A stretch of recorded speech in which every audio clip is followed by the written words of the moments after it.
To imagine a world without Islam, we must first look at the world that existed before it. We must travel back in time, back to the 7th century. Two great empires dominated the known world. In the west stood the Romans, ruling from their magnificent capital, Constantinople. They were Christian. Their emperor was God's regent on earth. In the east stood the Persians, the Sasanian Empire. Their king was the King of Kings, and they followed the ancient faith of Zoroaster. These two powers were locked in a struggle that had lasted for centuries. They were like two great beasts, tearing at each other, leaving both exhausted and bleeding. Their endless wars had redrawn the map of the Middle East many times. Cities were sacked, provinces were lost and won back again. The land between them, from the mountains of Anatolia to the deserts of Mesopotamia, was a permanent battleground. This conflict was not just about land or gold. It was a clash of civilizations, of gods and kings. The Romans saw the Persians as fire-worshipping tyrants. The Persians saw the Romans as arrogant and expansionist. Their rivalry had drained their treasuries and cost countless lives, weakening both empires from within and leaving their frontiers vulnerable. Beyond the reach of these two giants lay Arabia. It was a vast and arid peninsula, a land of desert, rock, and scattered oases.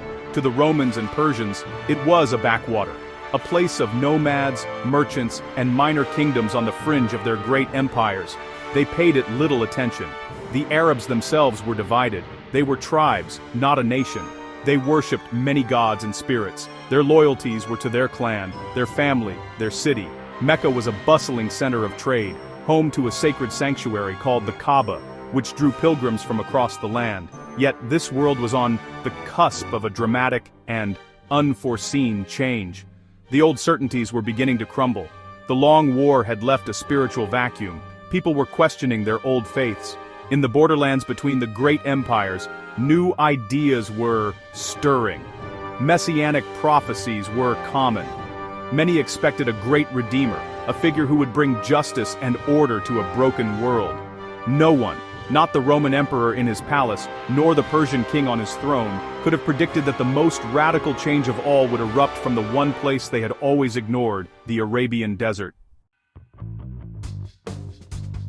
Into this world of weary empires and spiritual hunger, a man was born in Mecca around the year 570. His name was Muhammad. He was an orphan who became a merchant. He was known for his honesty and thoughtful nature. In his 40th year, he began to retreat to a cave on Mount Hira to meditate. It was there, according to Islamic tradition, that he received his first revelation. The angel Gabriel appeared before him. He was commanded to recite. The words he spoke were not his own. They were the words of the one true God, Allah. This was the beginning of the Quran. This was the birth of Islam. The message Muhammad brought was simple, yet revolutionary. There is no God but God. It was a radical challenge to the polytheistic beliefs of his fellow Meccans. He called for an end to the worship of idols. He preached of a final judgment, of heaven and hell. He called for social justice, for charity, and for the protection of the poor and the weak. This message was not welcomed by the powerful elites of Mecca. Their wealth and status were tied to the pagan pilgrimage rites at the Kaaba. Muhammad and his small band of followers faced persecution, ridicule, and violence. This opposition forced them to flee. In 622, Muhammad and his followers left Mecca and traveled to the city of Medina. This journey, known as the Hijra, marks the beginning of the Islamic calendar. It was a turning point. In Medina, Muhammad was not just a prophet. He became a leader, a statesman, and a lawgiver. He united the warring tribes of the city under a new kind of community. This was the Ummah, a community bound not by blood or tribe, but by a shared faith in God. From this new base, the first Islamic state began to take shape, governed by the principles laid down in the Quran. From Medina, the influence of this new faith grew with stunning speed. Within a decade, Muhammad had united most of the Arabian Peninsula under the banner of Islam. After his death in 632, his successors, the caliphs, continued this expansion. Fueled by religious zeal and a remarkable military prowess, Arab armies burst out of the desert. They were a force the old world had never seen before. In a few short decades, they shattered the ancient Persian Empire completely. They seized vast territories from the Romans, including Syria, Egypt, and North Africa. A fire had been lit in the desert, and its flames were now engulfing the world. The rise of Islam was not just a story of conquest, it was also the dawn of a new civilization. As the Islamic Empire grew, it absorbed the knowledge of the ancient cultures it encountered. From the Greeks they took philosophy, medicine, and mathematics. From the Persians, they learned statecraft and literature. From India, they discovered new numbers and astronomical concepts. The new Arab rulers did not destroy this knowledge. Instead, they fostered it. They became patrons of a great intellectual movement. The world had seen nothing like it since the golden age of Athens. In cities like Baghdad, Cairo, and Cordoba, great centers of learning were established. The most famous was Baghdad's House of Wisdom. It was a library, a translation institute, and an academy all in one. Scholars from all over the known world, Muslims, Christians, and Jews, gathered there. They worked side by side, translating the great works of the past into Arabic. Plato, Aristotle, Euclid, and Ptolemy were all given a new life in a new language. Without these translations, many of the foundational texts of Western thought might have been lost to history forever. This was not just about preservation. Islamic scholars built upon the knowledge they inherited. They made their own groundbreaking discoveries. In mathematics, they developed algebra and algorithms. Our very word algebra comes from the Arabic al-Jabr. In medicine, thinkers like Ibn Sina, also known as Avicenna, wrote encyclopedias that became standard medical textbooks in Europe for centuries. In astronomy, they corrected ancient Greek models of the cosmos, building observatories and creating sophisticated instruments to map the stars. They were pioneers in optics, chemistry, and engineering. This golden age also produced incredible art, architecture, and culture. From the intricate geometric patterns of mosques to the soaring arches of the Alhambra Palace, Islamic artists and architects created a unique and stunning visual language. They perfected techniques in calligraphy, ceramics, and metalwork. Their poets wrote epic tales and beautiful love poems. The empire became a vast network of trade and travel, connecting China to Spain. Ideas, goods, and inventions flowed freely across this network, creating a vibrant, cosmopolitan civilization that was, for a time, the most advanced on the planet. Now, let us imagine that fire was never lit. Imagine Muhammad remained a merchant in Mecca, troubled perhaps by the world, but never receiving a divine message. Imagine Islam never existed. What would have become of the Middle East? The two great empires, Rome and Persia, would have remained. Their long, grinding war would likely have continued.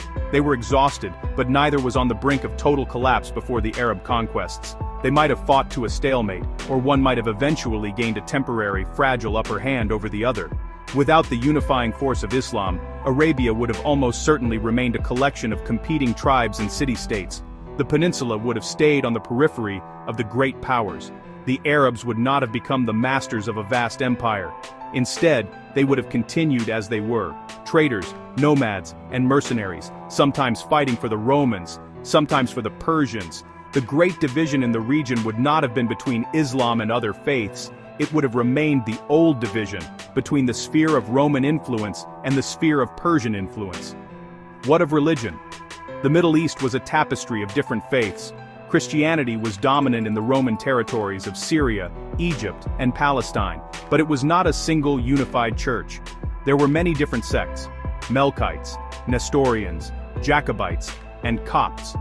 Without Islam, these Christian communities would have continued to be the majority. Zoroastrianism, the ancient faith of Persia, would have survived in Iran and Mesopotamia. Jewish communities, which were spread throughout both empires, would have continued to thrive. The religious landscape would have been more fragmented, but perhaps also more diverse. The great cities of the region, Damascus, Alexandria, Ctesiphon, would have developed along very different lines. Damascus would have remained a Roman provincial capital, its culture shaped by Constantinople. Alexandria would have continued as a center of Greek learning and Coptic Christianity. The Persian capital, Ctesiphon, near modern Baghdad, might have continued as a great metropolis, the heart of the Sasanian world. The very idea of a unified Middle East or Arab world, bound by a common language and faith, would simply not exist. The region would be a mosaic of Roman, Persian, and local identities. In a world without Islam, the fates of the two great empires would be profoundly altered. The Roman Empire, which we now call the Byzantine Empire, would not have lost its richest provinces. Egypt was the breadbasket of the empire. Syria was a hub of commerce and culture. Losing them to the Arabs was a devastating blow from which the Romans never truly recovered. Without this loss, the empire would have remained much larger, wealthier, and more powerful. It would have continued to be the dominant power of the Mediterranean world for much longer. The Sasanian Persian Empire would have survived. In our history, it was utterly destroyed by the Arab conquests. The last Persian king was killed, and his empire was absorbed into the Islamic Caliphate. Without Islam, the Sasanians would have endured. Their ancient rivalry with the Romans would have continued to define the political landscape of the East. Persia, or Iran, would have remained a Zoroastrian kingdom.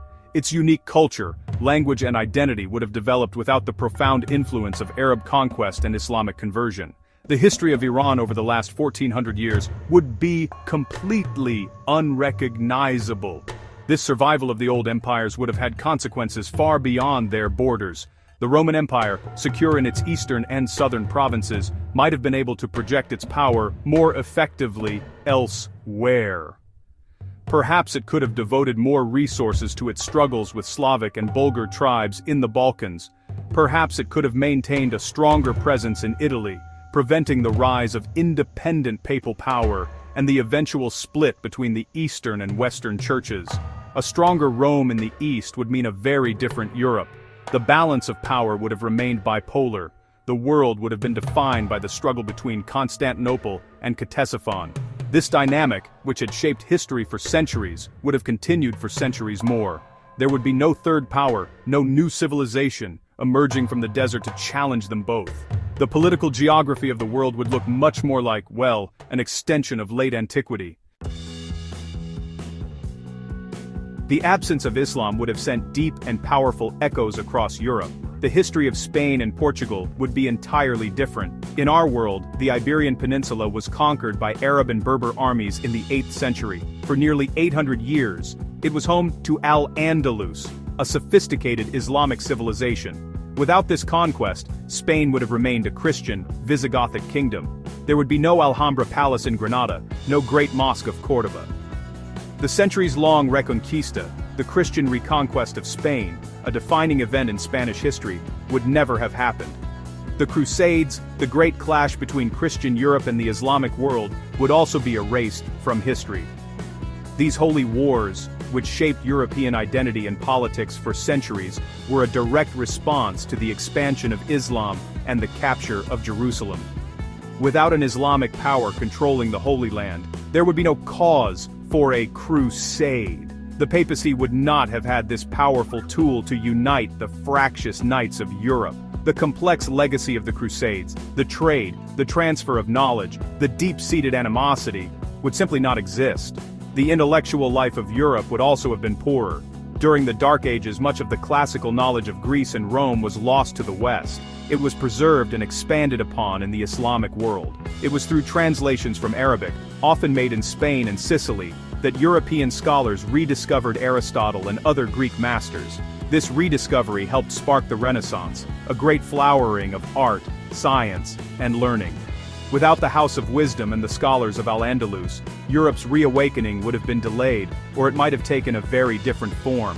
Furthermore, the pressure of a powerful Islamic empire on its borders constantly shaped European politics. The Ottoman threat in the 15th and 16th centuries, for example, dominated the concerns of European rulers. It influenced alliances, spurred on military innovation, and even played a role in pushing explorers like Columbus to seek new sea routes to the east.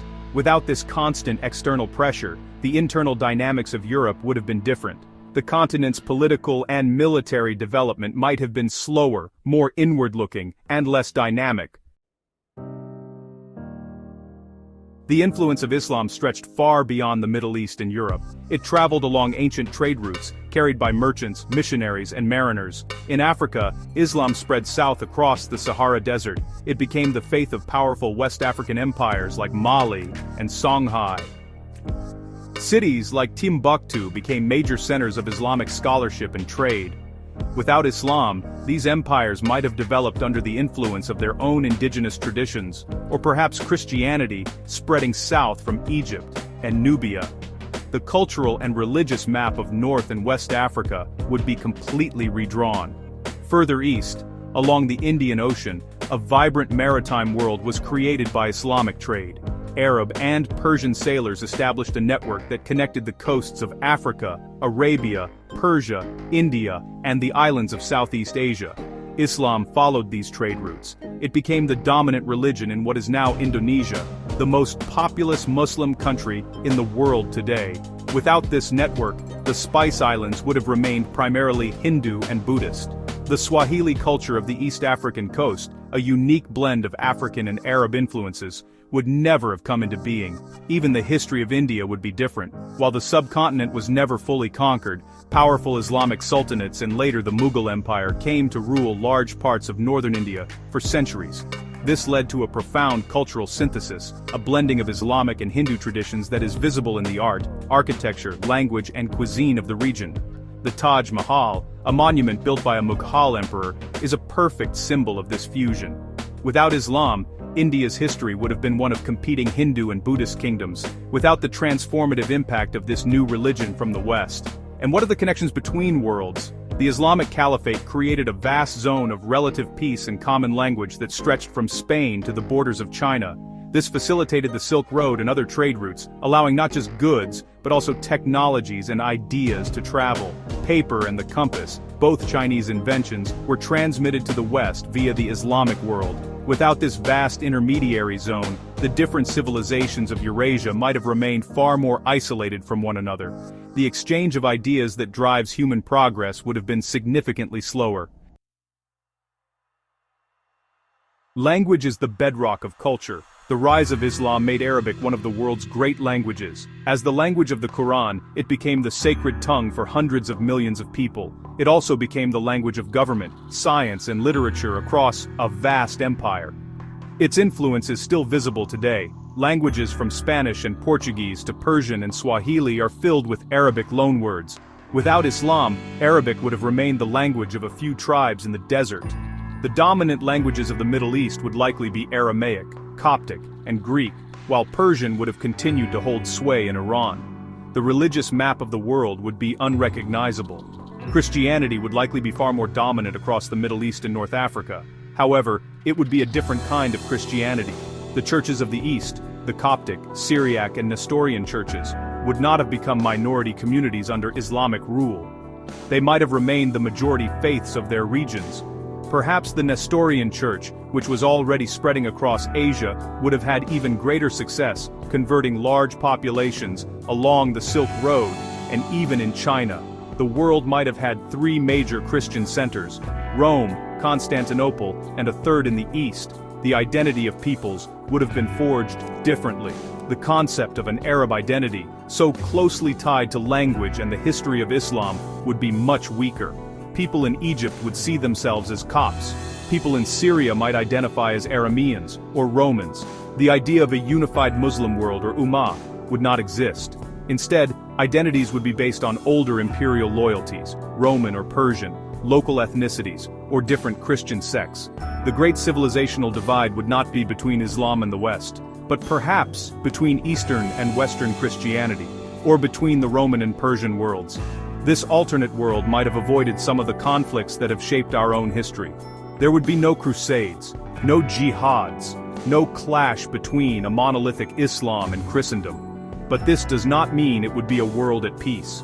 Human beings have always found reasons to fight. Conflicts would have arisen along different lines. The rivalry between Rome and Persia would have continued. Different Christian sects might have fought each other with the same fervor that they later fought Muslims. The fault lines of history would be drawn in different places, but they would still be there. As we stand here in 2026, the absence of Islam would render our world unrecognizable. The political map would be entirely different. There might be no country called Spain, but rather a collection of Christian kingdoms with a Visigothic heritage. Iran might be a Zoroastrian empire.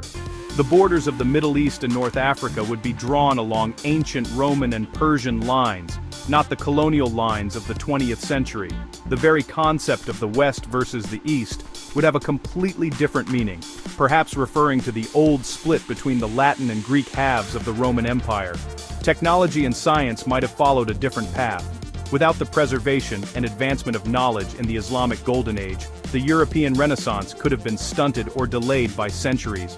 We might be living in a world that is technologically less advanced. Key concepts in mathematics, medicine and astronomy, which were transmitted to Europe through Arabic, might have had to be rediscovered from scratch. The journey from the ancient world to the modern scientific revolution would have been longer and more difficult, with a crucial link in the chain missing. Our daily lives would be different in countless small ways. The numbers you use to do your finances are called Arabic numerals for a reason. The coffee you drink was popularized and spread from the Middle East. Words like admiral, sofa, guitar, and sugar all have Arabic roots. The very fabric of our global culture is woven with threads from Islamic civilization. Our architecture, our food, our language, and our intellectual heritage would all be poorer. The vibrant exchange of goods and ideas that the Islamic world facilitated enriched not just one part of the world, but all of it. To imagine a world without Islam is not to say it would be better or worse. It is simply to say it would be profoundly different. It is an exercise that reveals how deeply interconnected our shared history is. The rise of Islam was not a minor event on the fringes of civilization. It was a pivotal moment that shattered the old world of late antiquity and created a new one. It remade continents, built and destroyed empires, and shaped the minds and souls of billions of people. To remove it from history is to unmake the very world we know today, leaving us in the shadow of a past that never was.